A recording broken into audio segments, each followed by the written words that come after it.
आज अचानक पुन्हा लहान व्हावंसं वाटतंय. मुसळधार पावसात चिंब भिजावंसं वाटतंय. ओले कपडे सुकवताना आईचं ते रागावतं. जबरदस्तीनं कडू काढून पाजणं.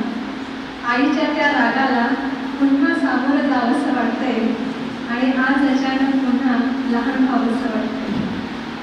गृहपाठ झालेला नसताना पोटात कळ काढणं. शाळेची वेळ गेल्यावर टीव्ही समोर बसणं. सगळ्या करामती आईच्या लक्षात येणं. खरं बोलताना मनापासून रडावंसं वाटतंय आणि आज अचानक पुन्हा लहान व्हावंसं वाटतंय. परीक्षेचा निकाल धावत घरी घेऊन जाणं. तो बघून आईचे डोळे भरून येणं.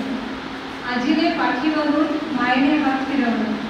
वडिलांचं समाधान पुन्हा बघावंसं वाटतंय आणि आज अचानक पुन्हा लहान व्हावंसं वाटतंय. उंच झाडाच्या फांदीवर चढणं. सूरपारंब्यांचा खेळ उत्साहानं खेळणं. फांदीवर चढून फळं खात बसणं आणि उडी मारून पळत घरी जावंसं वाटतंय. आज अचानक पुन्हा लहान व्हावंसं वाटतंय. हट्टासाठी रुसून बसावंसं वाटतंय. मनात मोठेपणाचा हेवा वाटणं.